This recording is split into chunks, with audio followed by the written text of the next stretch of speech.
বাংলাদেশ খেলাফত মজলিস আহত আজকের এই সংবাদ সম্মেলন আমাদের সময় ছিল 1টা বাজে শুরু করার কথা, কিন্তু দেরি হয়ে গেল শুরু করতে। এই জন্য আমার দুঃখিত, আন্তরিকভাবে আপনারা বিষয়টা ক্ষমা করে দেবেন। আজকে আপনারা দেখতে পাচ্ছেন শিরোনাম ত্রয়োদশ জাতীয় সংসদ নির্বাচনে আমরা আমাদের সারা দেশের ক্যান্ডিডেট ঘোষণা করব। তো আমি প্রোগ্রাম শুরুতে আমাদের আগে পরিচয় করে দিচ্ছি। আমাদের বাম দিকে আছেন যুগ্ম মহাসচিব তোফাজ্জল হোসেন মিয়াজি, এরপরে যুগ্ম মহাসচিব মাওলানা আতাউল্লাহ আমির, এরপর সিনিয়র নায়েবে আমির মাওলানা ইউসুফ আশরাফ, আমাদের আমিরে মজলিস আল্লামা মামুনুল হক, আমি মহাসচিব দাউদ আহমদ, সাংগঠনিক সম্পাদক মাওলানা ফয়সাল, পিছনে প্রকাশনা সম্পাদক হারুন রশিদ ভুইয়া, সাংগঠনিক সম্পাদক আবুল হাসান জালালি, সাংগঠনিক সম্পাদক এনামুল হক মুসা, অফিস সম্পাদক রুহুল আমিন খান, আমাদের বাইতুল মাল সম্পাদক ফজলুর রহমান, আমাদের মিডিয়া সমন্বয়ক মাওলানা হাসান জুনায়েদ সহ আমাদের অন্যান্য নেতৃবৃন্দ। তো আমরা 300 আসনেই আমরা তালিকা পেয়েছি এবং সংগ্রহ করেছি। আমাদের অনেক আসনে একাধিক প্রার্থী আছে। আজকে আমরা প্রথম ধাপে আমরা 2 ধাপে আমরা তালিকা প্রকাশ করব। তো আজকে আমরা প্রথম ধাপে 223 জন প্রার্থীর তালিকা আমরা চূড়ান্ত করেছি, যেটা আমাদের আমির ঘোষণা করবেন। বাকি যেই আসনগুলো রয়ে গেল এগুলো আমরা খুব অল্প সময়ের মধ্যে, সর্বোচ্চ হয়তো আপনার 15-20 দিনের মধ্যে আমরা বাকি প্রার্থীগুলো বাছাই করে আমরা চূড়ান্ত করে আবার ডিক্লারেশন করব। আর এখন আপনাদের সামনে আগামী জাতীয় সংসদ নির্বাচনে আমাদের চূড়ান্ত প্রার্থী তালিকা প্রথম ধাপে আংশিক 223 জন মোট তালিকা ঘোষণা করবেন, এবং ঘোষণা করার পরে সমসাময়িক যে রাজনৈতিক বিষয়, এই বিষয়ে বক্তব্য রাখবেন বাংলাদেশ খেলাফত মজলিসের মোহতারাম আমির আল্লামা মামুনুল হক।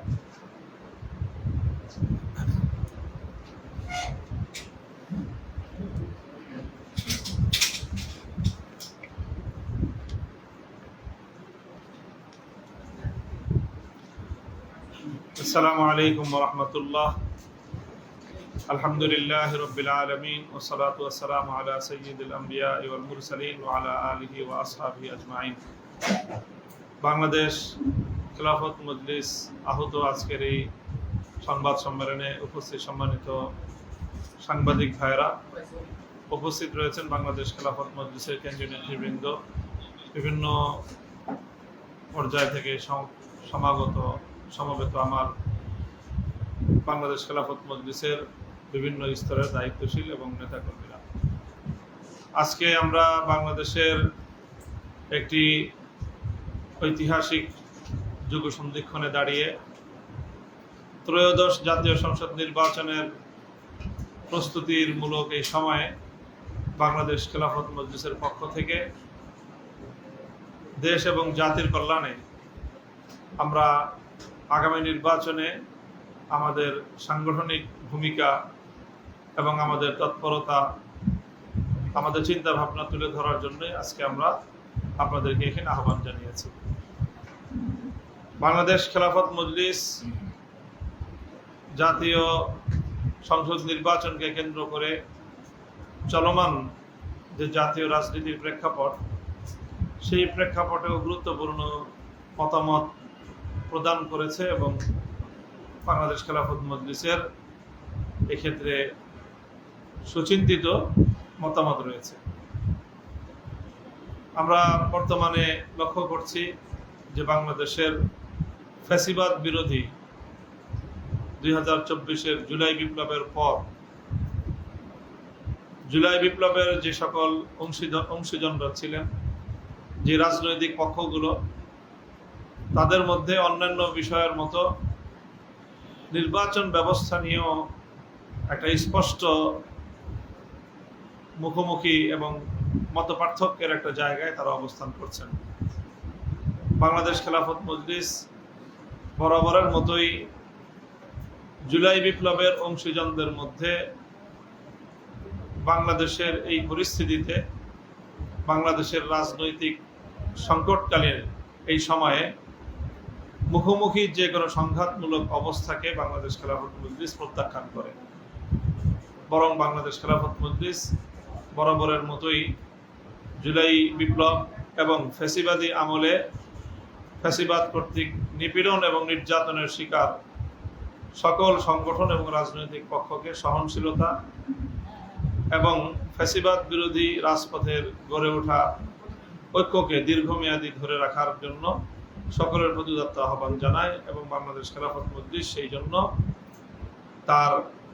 অব্যাহত ভূমিকা পালন করে চলেছে। সেই জায়গাটায় জাতীয় নির্বাচন ব্যবস্থাকে কেন্দ্র করে যেই মতবিরোধ, যে চলমান নির্বাচনী ব্যবস্থার বিপরীতে যে প্রপোর্শনাল রিপ্রেজেন্টেশন পিআর পদ্ধতির যে নির্বাচনী ব্যবস্থার কথা জোরালোভাবে উঠে আসছে, সেই বিষয়েও বাংলাদেশ খেলাফত মজলিস অত্যন্ত ভারসাম্যপূর্ণ একটি প্রস্তাবনা ইতিমধ্যে জাতির সামনে উপস্থাপন করেছে এবং আজকেও আমরা আপনাদের মাধ্যমে আবারও সেই বিষয়ে সকল বিবাদমান পক্ষগুলোকে এবং বাংলাদেশের সরকার, নির্বাচন কমিশন এবং দেশের জনগণকে সেই বিষয়ে আমরা আহ্বান জানাতে চাই যে মাঝামাঝি একটি পন্থা যার মাধ্যমে বিবাদ নিরসন হতে পারে এবং আমরা ঐক্যের একটা জায়গায় উপনীত হতে পারি। তো আজকে আমাদের বাংলাদেশ খেলাফত মজলিসের সংবাদ সম্মেলনের প্রধান উদ্দেশ্য হলো যে ত্রয়োদশ অনুষ্ঠিতব্য জাতীয় সংসদ নির্বাচনকে কেন্দ্র করে বাংলাদেশ খেলাফত মজলিস দেশব্যাপী তার সাংগঠনিক কার্যক্রম এবং নির্বাচনী কার্যক্রম পরিচালনার রোড ম্যাপ তৈরি করেছে। সেই রোড ম্যাপের আলোকে আজকে আমরা দেশের 300 সংসদীয় আসনের মধ্যে উল্লেখযোগ্য সংখ্যক আসন থেকে আমরা আমাদের দলীয় প্রার্থিতা একটি প্রাথমিক সিদ্ধান্ত আমরা জাতির সামনে উপস্থাপন করব। তো আমরা সেইভাবে আমাদের দলীয় মনোনয়নে যে সকল দায়িত্বশীলরা নির্বাচনী মাঠে সংগঠনের প্রতিনিধিত্ব করবে, তাদের সকলকে নিজ নিজ আসনে, নিজ নিজ এলাকায় জনগণের সাথে গণসম্পৃক্ততা গড়ে তুলে তাদেরকে নির্বাচনী প্রস্তুতি গ্রহণ করবার, নির্বাচনের মাঠে নিজেদের ভূমিকা সরব রাখার আমরা আজকে আহ্বান জানাব। এই হলো আমাদের আজকের সংবাদ সম্মেলনের প্রধান লক্ষ্য। তা আমি প্রথমে বাংলাদেশ খেলাফত মজলিসের পক্ষ থেকে সর্বমোট 223টি আসনের সংসদীয় আসনের প্রার্থী তালিকা আপনাদের মাধ্যমে আমি জাতির সামনে উপস্থাপন করছি।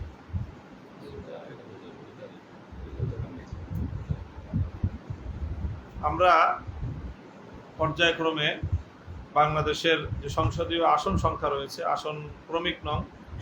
সেই ধারাবাহিকতাই আমরা আমাদের এখানে বিন্যস্ত করেছি। বিভাগওয়ারি বাংলাদেশ খেলাফত মজলিসের পঞ্চগড় 1 আমাদের মনোনীত প্রার্থীর নাম হাফেজ মীর মোর্শেদ তুহিন। জাতীয় সংসদ আসন নং 2 পঞ্চগড় 2 মাওলানা আবুল কাশেম, হান্নান লালমনিরহাট 3 মাওলানা ইসমাইল হুসাইন, রংপুর 1 মাওলানা মুনির রহমান সিদ্দিকী, রংপুর 4 মাওলানা আবু শাহমা, রংপুর 5 মাওলানা হেদায়েতুল্লাহ, রংপুর 6 মাওলানা মাহবুবুর রহমান, কুড়িগ্রাম 1 মাওলানা শহীদুল ইসলাম, কুড়িগ্রাম 2 মোহাম্মদ নুরউদ্দিন কাসেমি, কুড়িগ্রাম 3 ইঞ্জিনিয়ার মামুনুর রশিদ, কুড়িগ্রাম 4 মুফতি শাহাদাত হোসেন, গাইবান্ধা 1 মুফতি মামুন মাহমুদ, গাইবান্ধা 2 হাফেজ আব্দুল মজিদ, গাইবান্ধা 3 মাওলানা শাহ আলম ফয়জি, গাইবান্ধা 4 মাওলানা সাইফুল ইসলাম, গাইবান্ধা 5 মুফতি ইউসুফ কাসেমি। এটা ছিল রংপুর বিভাগ। রাজশাহী বিভাগে জাতীয় সংসদের আসন নং 34 নির্বাচনী এলাকা জয়পুরহাট 1 প্রার্থী মোহাম্মদ আনোয়ার হোসেন, জয়পুরহাট 2 মোহাম্মদ নাইম হোসেন, বগুড়া 1 মাওলানা শফিকুর রহমান, বগুড়া 6 মাওলানা ইহসানুল হক, বগুড়া 7 মাওলানা ইউসুফ হাবিবি, নওগাঁ 1 মাওলানা আব্দুল হক শাহ, নওগাঁ 2 মুফতি মুস্তাফিজুর রহমান, নওগাঁ 3 মুফতি নাসির বিন আসগর, নওগাঁ 4 মুফতি ইসরাফিল আলম, নওগাঁ 5 মোহাম্মদ খন্দকার রেজাউর রহমান টুকু, নওগাঁ 6 মাওলানা মোহাম্মদ মাসুম বিল্লাহ, রাজশাহী 2 মাওলানা আবুল বাশার হাফেজি, রাজশাহী 3 মাওলানা ফজলুল হক, রাজশাহী 4 মুফতি হাসানুল মামুন, রাজশাহী 6 মাওলানা ইয়াকুব আলী, নাটোর 1 মাওলানা আব্দুল আহাদ, নাটোর 2 মাওলানা মাহবুবুর রহমান মাহতাবি, নাটোর 3 মুফতি রুহুল আমিন টিঙ্কু সর্দার, নাটোর 4 মাওলানা জামির আহমদ, সিরাজগঞ্জ 1 মাওলানা আব্দুল সামাদ খান, সিরাজগঞ্জ 2 মোহাম্মদ আমজাদ হোসেন, সিরাজগঞ্জ 3 মুফতি আব্দুল রউফ, সিরাজগঞ্জ 4 মাওলানা শামীম রেজা, সিরাজগঞ্জ 6 মুফতি নজরুল ইসলাম, পাবনা 1 মাওলানা আমজাদ হোসেন, পাবনা 2 মাওলানা আলতাফ হুসাইন, পাবনা 3 মাওলানা মুফতি মফিজউদ্দিন, পাবনা 4 মোহাম্মদ আলামিন, পাবনা 5 মাওলানা মুফতি ওয়ালিউল্লাহ। এরপরে হলো খুলনা বিভাগ জাতীয় সংসদের আসন নং 73 নির্বাচনী এলাকা মেহেরপুর 1 মনোনীত প্রার্থীর নাম মাওলানা হুসাইন আহমদ, মেহেরপুর 2 মুফতি আবু হুরায়রা, কুষ্টিয়া 1 মোহাম্মদ আসাদুজ্জামান, কুষ্টিয়া 2 হাফেজ মাওলানা আরিফুজ্জামান, কুষ্টিয়া 3 মাওলানা আব্দুল লতিফ খান, কুষ্টিয়া 4 ফজলে নূর ডিকো, চুয়াডাঙ্গা 2 মোহাম্মদ জুবায়ের খান, ঝিনাইদহ 1 মোহাম্মদ আসাদুজ্জামান, ঝিনাইদহ 2 মাওলানা মিজানুর রহমান, ঝিনাইদহ 3 মাওলানা আলমগীর হোসেন, ঝিনাইদহ 4 মাওলানা ওসমান গনি, যশোর 1 মাওলানা নাজির উদ্দিন, যশোর 2 মাওলানা রুহুল কুদ্দুস, যশোর 3 মাওলানা রমিজ উদ্দিন, যশোর 4 মাওলানা মাসুম বিল্লাহ, যশোর 5 মুফতি মহিউল ইসলাম, যশোর 6 হাফেজ মাওলানা রাকিবুজ্জামান, নড়াইল 1 মাওলানা আব্দুর রহমান, নড়াইল 2 হাফেজ মাওলানা মুহসিন উদ্দিন, খুলনা 1 মুফতি ফিরোজুল ইসলাম, খুলনা 2 মুফতি শরীফ সাইদুর রহমান, খুলনা 4 মাওলানা মুজিবুর রহমান, খুলনা 5 মুফতি আব্দুল কাইয়ুম জমাদ্দার, খুলনা 6 মাওলানা মনিরুল ইসলাম, সাতক্ষীরা 2 মুফতি হাবিবুল্লাহ, সাতক্ষীরা 3 হাফেজ মাওলানা আশরাফুজ্জামান, সাতক্ষীরা 4 মুহাদ্দিস মুস্তাফা কামাল। বরিশাল বিভাগ জাতীয় সংসদ আসন নং 109 নির্বাচনী এলাকা বরগুনা 1 মনোনীত প্রার্থীর নাম মাওলানা হেলাল উদ্দিন ওসমানী, বরগুনা 2 মাওলানা নজরুল ইসলাম, পটুয়াখালী 1 মোহাম্মদ আব্বাস আলী, পটুয়াখালী 2 আলমগীর হোসেন, ভোলা 1 মাওলানা আলী আকবর, ভোলা 2 মাওলানা আব্দুল সালাম, ভোলা 3 মাওলানা রফিকুল ইসলাম, ভোলা 4 মাওলানা ইউসুফ রহমানী, বরিশাল 1 মোহাম্মদ ফখরুল ইসলাম, বরিশাল 2 মোহাম্মদ আশিকুর রহমান, বরিশাল 4 মাওলানা জুবায়ের গালিব, বরিশাল 5 মুফতি মোহাম্মদ সুলতান মাহমুদ, বরিশাল 6 মাওলানা মিজানুর রহমান, ঝালকাঠি 1 মুফতি নুরুল্লাহ আশরাফি, ঝালকাঠি 2 মুফতি আইয়ুব খান। জাতীয় সংসদ আসন নং 130 নির্বাচনী এলাকা টাঙ্গাইল 1 ঢাকা বিভাগের প্রার্থী মনোনীত প্রার্থীর নাম মুফতি রফিকুল ইসলাম, টাঙ্গাইল 2 মোহাম্মদ আমিনুল ইসলাম, টাঙ্গাইল 4 মাওলানা আব্দুল ওয়াজেদ, টাঙ্গাইল 5 মাওলানা জায়েদ হাবিব, টাঙ্গাইল 7 মাওলানা মনিরুজ্জামান খান, কিশোরগঞ্জ 1 মাওলানা হেদায়েতুল্লাহ হাদি, কিশোরগঞ্জ 4 মাওলানা খায়রুল ইসলাম ঠাকুর, কিশোরগঞ্জ 5 মাওলানা মোহাম্মদ আলী, কিশোরগঞ্জ 6 মাওলানা আতাউল্লাহ আমিন, মানিকগঞ্জ 1 মাওলানা হেদায়েতুল্লাহ, মানিকগঞ্জ 2 মাওলানা দিন মোহাম্মদ, মানিকগঞ্জ 3 মুফতি সাইদ নূর, ঢাকা 2 মাওলানা জাকির হুসাইন, ঢাকা 3 হাজী হুমায়ুন আহমেদ, ঢাকা 5 মাওলানা ইহসানুল হক খান, ঢাকা 6 হাজী আকরামুল্লাহ, ঢাকা 10 মুফতি ইলিয়াস হামিদি, ঢাকা 11 হাফেজ মুজিবুর রহমান, ঢাকা 16 মুফতি মাহবুবুর রহমান কাসিমি, ঢাকা 18 মুফতি নিয়ামতুল্লাহ আমিন, ঢাকা 20 মাওলানা আবু সাইদ, গাজীপুর 5 গাজী রুহুল আমিন, নরসিংদী 1 আলহাজ মাহমুদুল হক ভুইয়া, নরসিংদী 2 মুফতি, নরসিংদী 3 মাওলানা রাকিবুল ইসলাম, নরসিংদী 4 মাওলানা নাসির আল ইসলাম, নারায়ণগঞ্জ 1 মাওলানা আব্দুল কাইয়ুম, নারায়ণগঞ্জ 2 মাওলানা আশরাফুল ইসলাম, নারায়ণগঞ্জ 3 মাওলানা শাহজাহান শিবলি,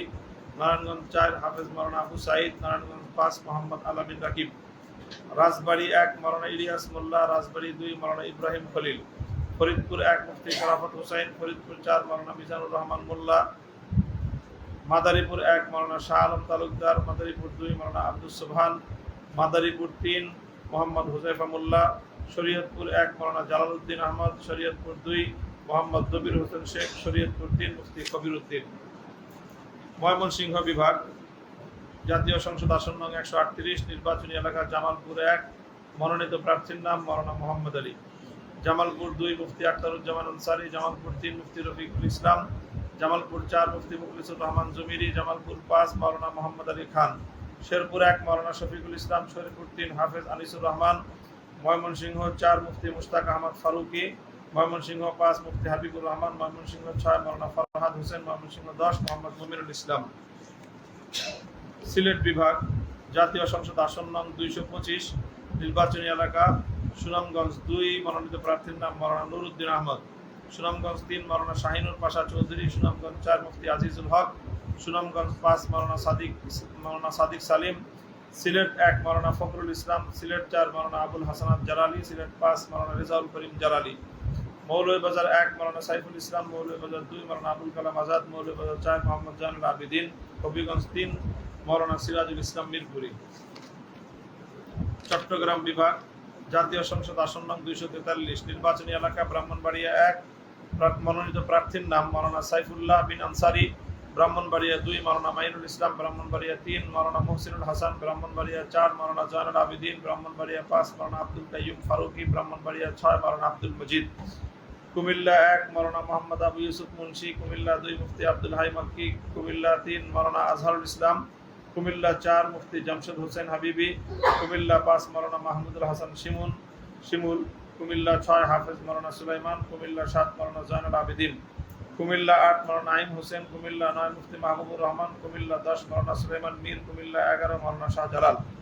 চাঁদপুর 1 মুফতি আনিসুর রহমান, চাঁদপুর 2 মাওলানা আনোয়ার হোসেন, চাঁদপুর 3 মাওলানা লিয়াকত হোসেন, চাঁদপুর 4 মাওলানা মোহাম্মদুল্লাহ, চাঁদপুর 5 মাওলানা হাবিবুর রহমান, ফেনী 1 মাওলানা নাজমুল আলম, ফেনী 2 মাওলানা হারুনুর রশিদ ভুইয়া, ফেনী 3 মাওলানা এনামুল হক মুসা, নোয়াখালী 2 মাওলানা তোফাজ্জল হোসেন মিয়াজি, নোয়াখালী 3 মুফতি শহীদুল ইসলাম, নোয়াখালী 4 মাওলানা আবুল কাশেম আমিনী, নোয়াখালী 5 মাওলানা আতিকুল্লাহ, নোয়াখালী 6 মাওলানা আজমির হোসেন, লক্ষ্মীপুর 1 মাওলানা বেলায়েত হোসেন, লক্ষ্মীপুর 2 মুফতি আহমদ হোসেন, লক্ষ্মীপুর 3 মাওলানা মোহাম্মদ ফয়সাল, লক্ষ্মীপুর 4 মুফতি আব্দুল মতিন, চট্টগ্রাম 1 মাওলানা জাফরুল্লাহ নিজামী, চট্টগ্রাম 2 মাওলানা আশরাফ বিন ইয়াকুব, চট্টগ্রাম 3 মোহাম্মদ দিদারুল ইসলাম, চট্টগ্রাম 4 মাওলানা মুফিদুল ইসলাম, চট্টগ্রাম 5 মাওলানা উজাইর আহমদ হামিদি, চট্টগ্রাম 6 মাওলানা কেএম আলমগীর মাসুদ, চট্টগ্রাম 7 মাওলানা ইরশাদুল আলম মাজিদ, চট্টগ্রাম 8 মাওলানা এনায়েতুল্লাহ আল মাদানী, চট্টগ্রাম 9 মাওলানা হুমায়ুন রাশেদ, চট্টগ্রাম আব্দুল কাদের নদভী, কক্সবাজার 3 মাওলানা মুহসিন শরীফ, কক্সবাজার 4 মাওলানা আফসারউদ্দিন চৌধুরী, পার্বত্য খাগড়াছড়ি মাওলানা আনোয়ার হোসেন মিয়াজি, পার্বত্য রাঙ্গামাটি মাওলানা আবু বকর, পার্বত্য বান্দরবান হাফেজ আব্দুস সুবহান। এই 300 জাতীয় সংসদ আসনের 223 জন প্রার্থীর প্রাথমিক তালিকা আমরা আজকের এই সংবাদ সম্মেলনের মাধ্যমে জাতির সামনে উপস্থাপন করলাম। চূড়ান্ত তালিকা হয়তো আবার কিছু পরিবর্তন হতে পারে। এর বাইরে অবশিষ্ট যেই আরও 77টি আসন রয়েছে সেগুলোতে আমাদের প্রার্থী রয়েছে, সেগুলো আমরা যাচাই বাছাই কার্যক্রম শেষে অচিরে ইনশাল্লাহ 300 আসনের বাংলাদেশ খেলাফত মজলিসের দলীয় প্রার্থী তালিকা পূর্ণাঙ্গ করা হবে ইনশাল্লাহ।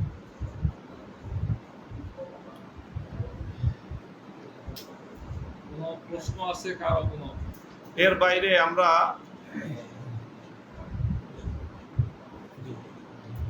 বাইরে আমরা আরো দুটো বিষয়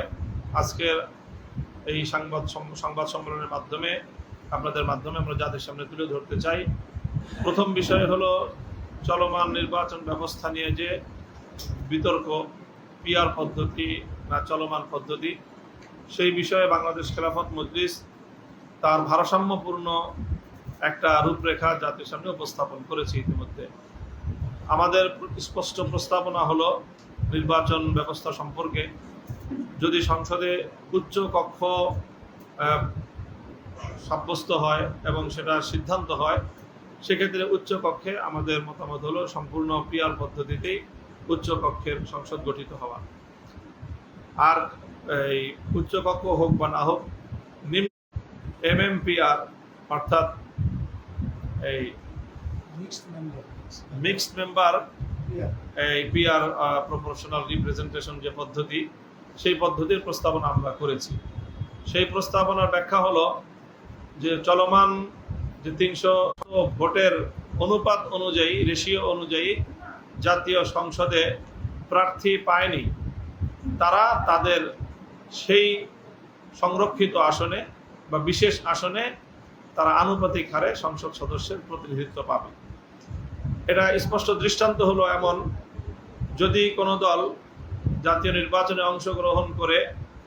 তারা সরাসরি ভোটে 150 আসনে বিজয়ী হয়, অর্থাৎ তারা সংসদের 50% আসন প্রাপ্ত হয়েছে, তাদের প্রাপ্ত ভোট যদি আনুপাতিক 50% হয়ে থাকে, তাহলে বিষয়টা তো 50% ভোট তারা পেয়েছে, কিন্তু 150টি আসন অর্থাৎ 50% 50 ভাগ আসন তারা পায়নি, বরং তারা তার চেয়ে কিছু কম পেয়েছে। যেমন তারা 140টি আসন পেয়েছে, কিন্তু তারা আনুপাতিক হারে কাস্টিং ভোটের 50% ভোট তারা পেয়েছে। তাহলে সেই ক্ষেত্রে তাদের 50% জাতীয় সংসদে প্রতিনিধিত্বের জন্য আরও 10টি সংসদীয় আসন তাদের প্রাপ্য হয়,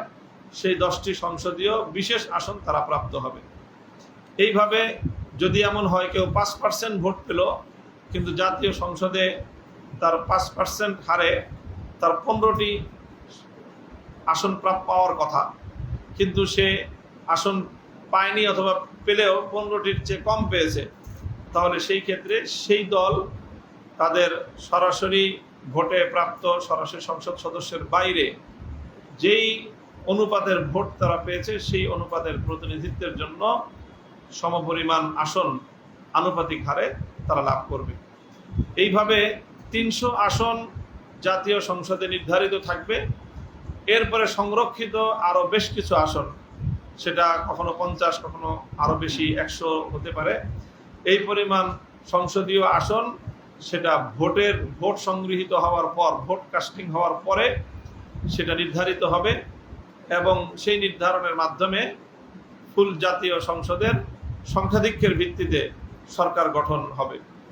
এটা হলো আমাদের প্রস্তাবনা, যেটা মিক্সড মেম্বারশিপ রিপ্রেজেন্টেশন যে পদ্ধতি, এই পদ্ধতির সুবিধাটা হলো অনেকগুলো। তার মধ্যে প্রধান সুবিধা হলো যে বর্তমান যে চলমান যেই নির্বাচনী ব্যবস্থা, এর মধ্যে একটা শুভঙ্করের ফাঁক রয়েছে, সেই শুভঙ্করের ফাঁক দূর হবে, এবং এর বিকল্প পদ্ধতি হিসেবে পিআর পদ্ধতির যে সমালোচনার দিক, তার যে দুর্বলতার দিক, সেই দুর্বলতা থেকেও রাষ্ট্র এবং সংসদ মুক্তি পাবে। বর্তমান প্রচলিত নির্বাচনী ব্যবস্থার যে শুভঙ্করের ফাঁক বলছি আমরা, সেটা হলো এই যে বর্তমান প্রচলিত নির্বাচন ব্যবস্থা জাতীয় সংসদে মূলত ম্যাক্সিমাম ভোটাধিকার প্রয়োগকারী ভোটারের প্রতিনিধিত্ব জাতীয় সংসদ নিশ্চিত করে না, বরং অর্ধেকের চেয়েও অনেক কম ভোটারের রিপ্রেজেন্টেশন হয় জাতীয় সংসদে। দেখা গেছে, আমরা যদি তুলনা করি 2001 অথবা 2008 সালের জাতীয় সংসদ নির্বাচনে একটি দল 230 অথবা 270-এর কাছাকাছি আসন তারা পেয়েছে, অথচ তাদের প্রাপ্ত ভোটের অনুপাত ছিল সর্বোচ্চ 35% বা 40%-এর কম, আর তার বিপরীত দিকে ভোট ছিল 60% বা 65%। তারা সর্বমোট সাকুল্যে 35% ভোটের প্রতিনিধিত্ব নিয়ে সংসদ এবং রাষ্ট্রের নেতৃত্ব দিচ্ছে, আর তাদের বিপরীতে 65 থেকে 70% যারা ভোটাধিকার প্রয়োগ করলো, তাদের ভোট এবং তাদের মতামতের কোনো মূল্যায়ন, চলমান যে ব্যবস্থা, নির্বাচনী ব্যবস্থা, এই ব্যবস্থাকে জনগণের ব্যবস্থা বলা হলেও আসলে মূলত মাস পিপল, অধিকাংশ জনগণ, অধিকাংশ ভোটাধিকার প্রয়োগকারী, তাদের কোনো প্রতিনিধিত্ব বর্তমান বিদ্যমান ব্যবস্থায় নিশ্চিত হয় না, বরং সংখ্যাগরিষ্ঠ ভোটাধিকার প্রয়োগকারীর প্রতিনিধিত্ব এখানে থাকেই না, সংখ্যালঘিষ্ঠ ভোটাধিকারের প্রতিনিধিত্ব জাতীয় সংসদে হয়। কাজে এটা একটা বড় ধরনের দুর্বলতা, গণতান্ত্রিক ব্যবস্থার যে মূল চেতনা, সেই চেতনার সাথে এটা সাংঘর্ষিক। কাজে এই জন্য আমরা এই পদ্ধতির বিলোপ চাই। বিকল্প পদ্ধতি হিসেবে পিআর পদ্ধতিকে আমরা পূর্ণাঙ্গভাবে সমর্থন করি না, এজন্য যে পিআর পদ্ধতির সবচেয়ে বড় দুর্বলতার দিক হলো সেক্ষেত্রে সরকার এবং সংসদের আনস্টেবিলিটির সংখ্যা সকলে করছি,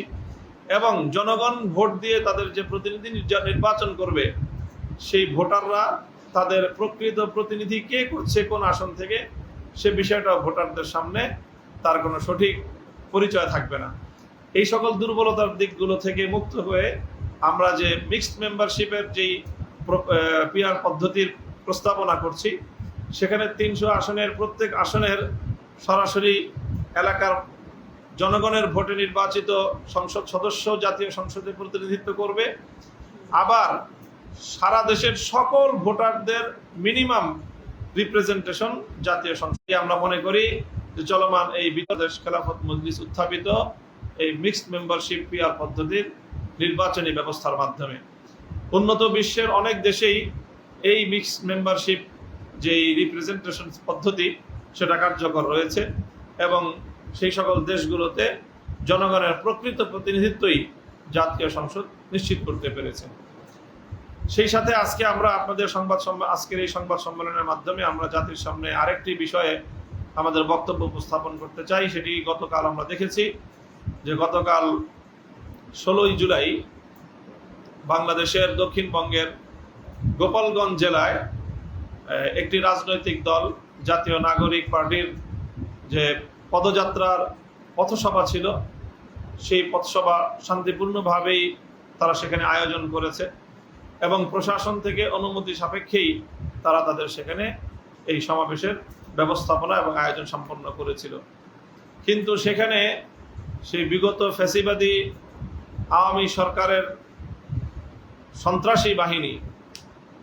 সেখানে অতর্কিতে সেই একটি শান্তিপ্রিয় সমাবেশে হামলা পরিচালনা করে